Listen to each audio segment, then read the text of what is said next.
नमस्कार विद्यार्थी मित्रों, कैसे हो।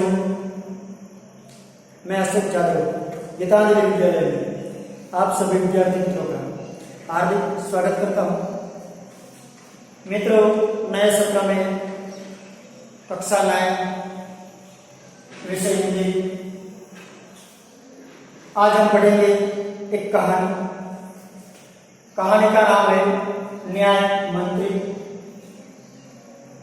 कहानीकार है श्री सुदर्शन। सबसे पहले हम सुदर्शन जी का परिचय प्राप्त करेंगे। सुदर्शन जी का जन्म सन 1896 में हुआ था और निधन सन 1968 में हुआ था। सुदर्शन जी का मूल नाम था बद्रीनाथ शर्मा। उनका जन्मस्थल सियालकोट जो कि पंजाब में आया हुआ है और लेखक ने बहुत सारी कहानियां लिखी। मुख्यत्वे वो एक कहानीकार है। पुष्पलता, सुप्रभात, परिवर्तन, पनघट और नगीना, ये उनकी प्रख्यात कहानियां हैं। एकमात्र उपन्यास सुदर्शन जी ने लिखा है और वो है भागवती उपन्यास, जो कि बहुत प्रचलित है। अब बात करेंगे कहानी।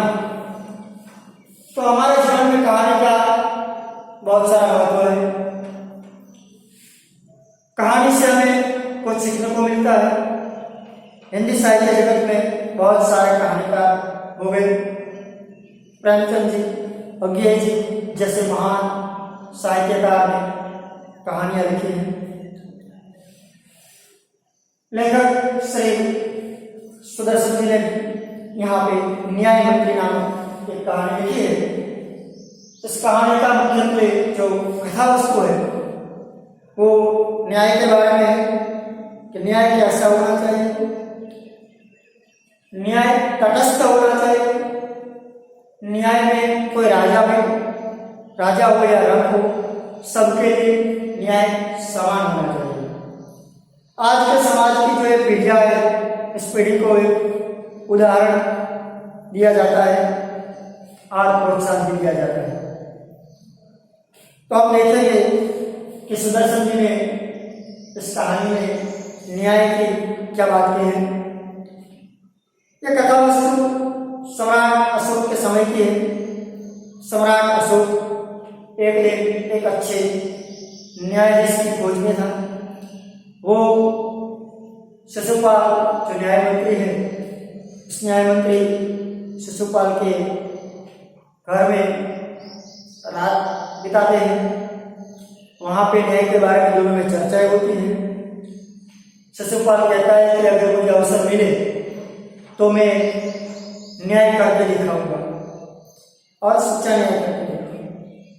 एक दिन सम्राट अशोक शिशुपाल को अपने दरबार में बुलाता है। शिशुपाल आता है और उनको न्याय मंत्री के रूप में नियुक्ति की जाती है। एक राजमुद्रा भी दी जाती है। पहले के जमाने में जो भी राज्य का कर्मचारी होता था उनको निशानी के रूप में एक राजमुद्रा दी जाती है। एक दिन ऐसा होता है कि सम्राट अशोक के दरबार में उनके राज्य में एक हत्या हो जाती है। एक सिपाही की हत्या हो। शिशुपाल की न्याय व्यवस्था बहुत अच्छी थी। चारों दिशाओं में उनकी न्याय व्यवस्था की प्रशंसा होती थी। फिर भी अचानक एक दिन रात में एक पहरेदार की हत्या होती है। शिशुपाल को नींद नहीं आती कि इतनी अच्छी न्याय व्यवस्था होने के बावजूद एक पहरेदार की हत्या हो, कैसे हो सकता है। जब शिशुपाल को पता चलता है कि हत्यारा कोई और नहीं, खुद सम्राट अशोक, खुद राजा ही है, तो वो दुविधा में पड़ जाता है कि अब न्याय कैसे करे। अगर वो न्याय करे, सच्चा न्याय करे और राजा को दंड दे तो नौकर होकर राजा को दंड नहीं दिया जाता। पहले के जमाने में राजा को भगवान का स्वरूप माना जाता था। तो भगवान को मनुष्य दंड नहीं दे सकता। इसलिए शिशुपाल बहुत सोच में पड़ गए कि अब मैं कैसे न्याय करूं। अगर वो राजा को दंड देगा तो वो भगवान का अपराधी होगा, अगर वो दंड नहीं देगा तो उनके न्याय की चर्चा होने लगी कि न्याय नहीं हो। तो अपनी बुद्धि चातुर्यता से शिशुपाल सोने की एक मूर्ति राजा के जैसे बनाता है। सम्राट अशोक की सोने की मूर्ति लाकर दंड के रूप में उस मूर्ति को फांसी देता है। इस तरह शिशुपाल की न्याय व्यवस्था बनी रहती है, सच्चा न्याय बना रहता है कि राजा को दंड नहीं दिया सकता तो राजा के मूर्ति को दंड दिया जाए देकर अपने न्याय का पालन भी होता है। और राजा को दंड नहीं देकर वो अपना धर्म का भी पालन कर सकता है। तो एक तरफ न्याय है, एक तरफ धर्म है, दोनों का बीच का रास्ता निकालकर शिशुपाल अपने न्याय व्यवस्था बराबर निभाता है। तो इस तरह इस कहानी में सुदर्शन जी ने एक न्याय व्यवस्था की बात की है। अब हम कहानी पढ़ेंगे। पहले हम सुदर्शन जी की बात करेंगे। तो सुदर्शन जी का जन्म मैंने पहले कहा वैसे 1896 में हुआ था और सुदर्शन जी का निधन 1968 में हुआ था। सुदर्शन जी का मूल वास्तविक नाम बद्रीनाथ शर्मा था और उनका जन्म पंजाब राज्य में सियालकोट नामक जो शहर है वहां हुआ था। बचपन से उन्होंने कहानी लिखना प्रारंभ कर दिया था, यानी कि कहानी वो बचपन से लिखते थे। इस कहानी में सम्राट अशोक सर्वश्रेष्ठ न्यायमंत्री के खोज में था। सम्राट अशोक सर्वश्रेष्ठ न्यायमंत्री की खोज में था। शिशुपाल से मुलाकात होने पर उसको उसकी योग्यता देखकर वो उसे न्यायमंत्री बनाता है। न्याय में राजा देवता है न, न्याय में सब समान होते हैं। न्यायतंत्र पर विश्वास दिलाने के लिए यह प्रयास किया गया। इस कहानी में न्यायतंत्र पर हमें विश्वास रखना चाहिए। नई पीढ़ी के लिए इस कहानी द्वारा न्यायतंत्र को जिम्मेदारी का भी महत्व समझाया। तो न्यायतंत्र की क्या जिम्मेदारी है, इसका क्या महत्व है, ये भी दिखाया गया है। अब हम कहानी पढ़ेंगे। संध्या का समय था। कौन सा समय था? संध्या का समय था, शाम का समय था। चारों ओर अंधकार फैल चुका था। संध्या के टाइम, शाम के समय चारों ओर अंधकार फैल गया। पहले के जमाने में लाइट की व्यवस्था नहीं थी, बिजली नहीं थी। वो जो घर में जो दिए रखते थे उसे ही जलाते थे, तो प्रकाश घर में ही होता था, बाहर नहीं प्रकाश मिलता नहीं था। इसलिए चारों ओर अंधकार फैल गया था। ऐसे में किसी ने बाहर से घर का दरवाजा खटखटाया। शाम का समय था, चारों ओर अंधकार फैल गया था, तो किसी ने बाहर से दरवाजा खटखटाया। कौन है? ब्राह्मण शिशुपाल ने थोड़ा सा दरवाजा खोलते हुए पूछा। ब्राह्मण शिशुपाल के घर शाम के समय किसी ने दरवाजा खटखटाया, तो ब्राह्मण शिशुपाल ने थोड़ा सा दरवाजा खोलते हुए जाग के पूछा, कौन है?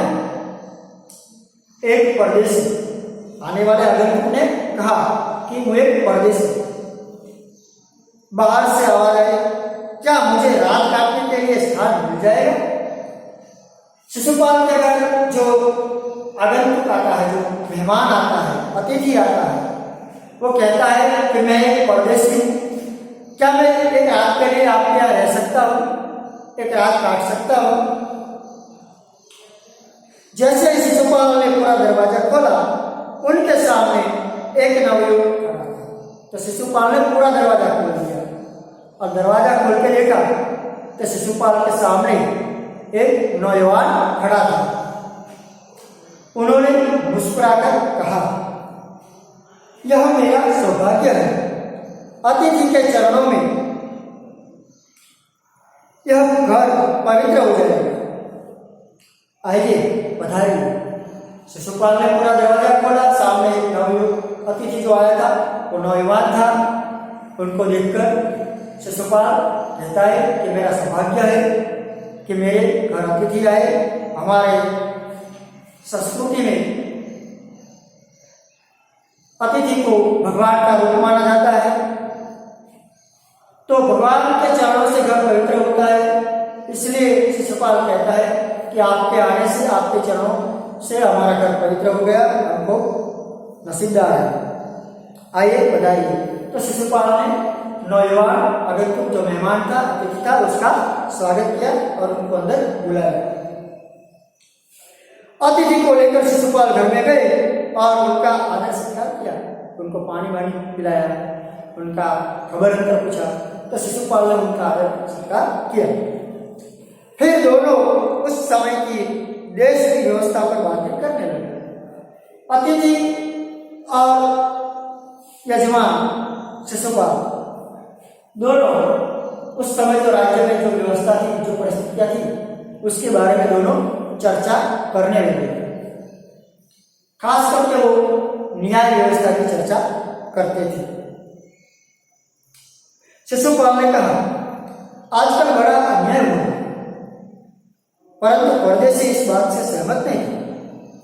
शिशुपाल ने क्या, अपने न्याय व्यवस्था की चर्चा करते हुए शिशुपाल ने कहा कि आजकल न्याय की कोई अच्छी व्यवस्था नहीं है, लोगों को न्याय नहीं मिल रहा है, लोगों पर अन्याय हो रहा है।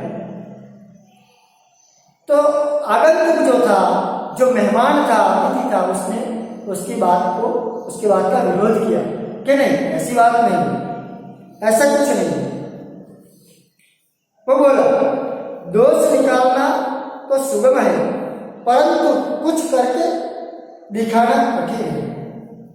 मेहमान था, अतिथि था, उन्हें क्या कहा, उसने क्या कहा कि आप तो बात कर रहे हैं कि आजकल अन्याय हो रहा है, लेकिन ऐसा कुछ नहीं, आपको तो सिर्फ बोलना है। बोलना अच्छी बात है, लेकिन कुछ करके दिखाना बहुत कठिन है। सरलता से आप कुछ भी बोल जाते हैं। शिशुपाल बोले, अवसर मिले तो दिखा दूं कि न्याय किसे कहते हैं। तो शिशुपाल ने भी सामने कहा कि आप कहते हो कि बोलना आसान है, करना कठिन है, लेकिन अगर मुझे मौका मिलेगा, अगर मुझे अवसर मिलेगा न्यायमंत्री बनने का, तो मैं अच्छा न्याय करके दिखाऊंगा और सबको दिखा दूंगा कि सच्चा न्याय किसे कहते हैं। तो आप अवसर चाहते हैं? अतिथि ने कहा, तो क्या आप न्याय दिलाने का, न्याय देने का अवसर चाहते हैं? हाँ, अवसर चाहता हूं। तो क्या मैं मौका चाहता हूं कि मुझे कब मौका मिले और मैं सच्चा न्याय करके दिखाऊं। फिर कोई अन्याय नहीं होगा, तो क्या आप न्यायमंत्री बन जाएंगे? न्यायमंत्री बनने का आपको मौका मिलेगा तो कोई अन्याय नहीं होगा? बिल्कुल नहीं। शिशुपाल ने क्या कहा, नहीं, बिल्कुल मैं अन्याय नहीं होगा। कोई अपराधी दंड से न बचे। सामने का कोई भी अपराधी दंड से नहीं बच पाएगा।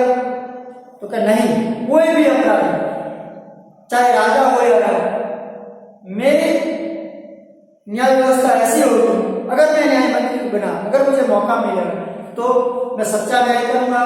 कोई भी हो, मैं उसे दंड देकर ही रहूंगा। कोई भी अपराधी वो अन्याय नहीं कर सकता, मैं सच्चा न्याय करूंगा। परदेशी ने मुस्कुराकर कहा, यह बहुत कठिन काम है। जो परदेशी था, अतिथि था, उसने शिशुपाल को कहा कि आप जो बोल रहे हैं वो तो ठीक है, लेकिन ये जो काम आप कह रहे हैं वो बहुत कठिन है, बहुत मुश्किल है। ब्राह्मण के लिए कुछ भी कठिन नहीं है। शिशुपाल एक ब्राह्मण था। शिशुपाल ने कहा कि ब्राह्मण के लिए कुछ कठिन नहीं है। ब्राह्मण कठिन से कठिन कार्य कर सकता है। ब्राह्मण के लिए कुछ कठिन नहीं। न्याय का डंका बजाकर दिखा दूंगा, मैं न्याय का डंका बजाकर, मतलब कि मैं इतना अच्छा न्याय करूंगा कि चारों दिशाओं में मेरे न्याय व्यवस्था की चर्चा होगी, मेरी प्रशंसा होगी। परदेसी धीरे से मुस्कुराए, कुछ न बोले। फिर कुछ देर बाद वे सो गए। परदेसी कुछ मुस्कुराए, कुछ बोले नहीं और दोनों सो गए। सुबह उठकर परदेसी ने शिशुपाल को धन्यवाद देकर उनसे विदा ली। सुबह उठकर शिशुपाल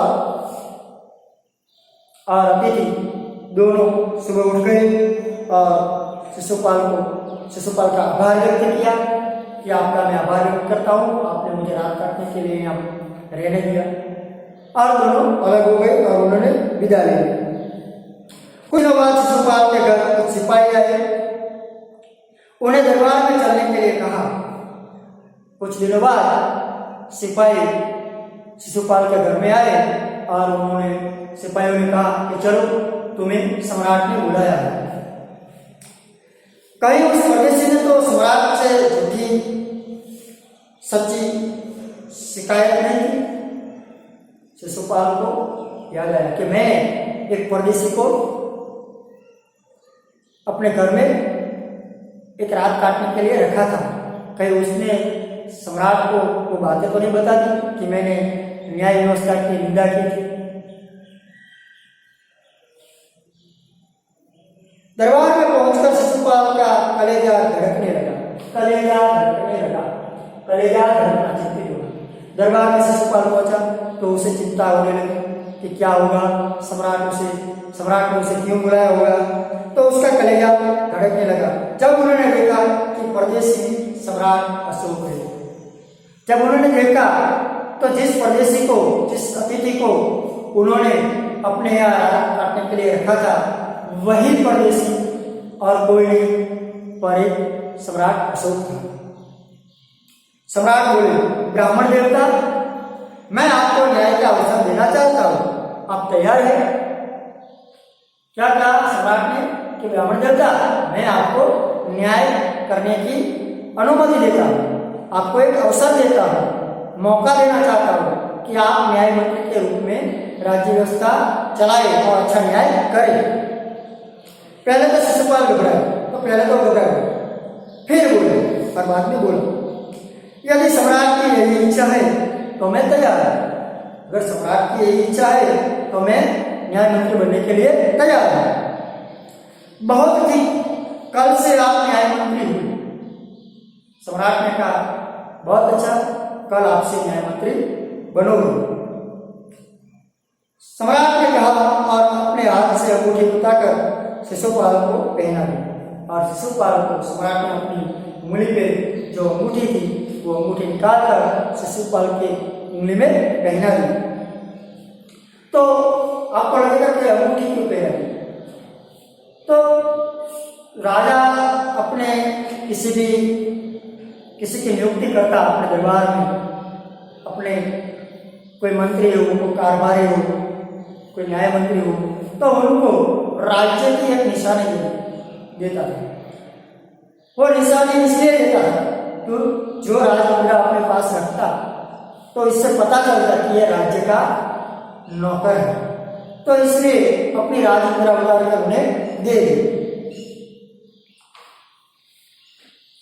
यह सम्राट अशोक की राजमुद्रा थी। राजमुद्रा मतलब राज्य की निशानी। अब शिशुपाल न्याय मंत्री थे। अब शिशुपाल न्याय मंत्री बन गया। उन्होंने राज्य को समुचित व्यवस्था करना आरंभ कर दिया। सारे राज्य में समुचित एकदम योग्य व्यवस्था करने का आरंभ कर दिया, योग्य व्यवस्था करने की शुरुआत कर दी। उनके सुप्रबंध से राज्य में पूरी तरह शांति रही और इतनी अच्छी व्यवस्था की, इतना अच्छा प्रबंध किया कि राज्य में एकदम शांति होगी, न्याय व्यवस्था बहुत अच्छी होगी, किसी को किसी प्रकार का भय नहीं था। इतने राज्य न्याय व्यवस्था अच्छी थी कि किसी को किसी का डर नहीं था। लोग दरबारों पर दरवाजे तक खुले छोड़ जाते। लोग अपना दरवाजा खुला छोड़कर बाहर चले जाते, रात में भी दरवाजा खुला छोड़ देते। चोरी चपाटी हत्या कोई भी डर नहीं था, क्योंकि राज्य व्यवस्था इतनी अच्छी थी, न्याय व्यवस्था इतनी अच्छी थी। चारों तरफ न्याय मंत्री के सुप्रबंध और न्याय की धूम मच गई। धूम मच जाना से प्रसिद्ध हो गया। तो न्याय मंत्री से प्रसिद्ध हो गए चारों और शिशुपाल की न्याय व्यवस्था की प्रशंसा होने लगी कि सम्राट अशोक के दरबार में एक ऐसा न्याय मंत्री है जो अपने राज्य के किसी भी जनता को, किसी भी लोग को, किसी का डर नहीं है, राज्य में कोई चोरी नहीं कर सकता, कोई हत्या नहीं कर सकता, कोई षड्यंत्र नहीं रच सकता। इतनी अच्छी न्याय व्यवस्था की प्रशंसा चारों ओर होने लगी। तो मित्रों, यहाँ हमने देखा कि ये कहानी में शिशुपाल की न्याय व्यवस्था की चर्चा है। अब शिशुपाल के ऊपर क्या होता है, वो अपनी न्याय व्यवस्था में कैसे बाधा आती है, कैसे वो अपनी न्याय व्यवस्था बनाए रखता है, वो हम अगली बार जब मिलेंगे तब देखेंगे। तब तक आप जो मुहावरे में है ये वो मुहावरे पक्के कर लेंगे, उनको लिख लेंगे और अच्छी तरह से तैयार कर लेंगे और एक दो बार ये कहानी का पठन भी कर लेंगे। तब तक के लिए आज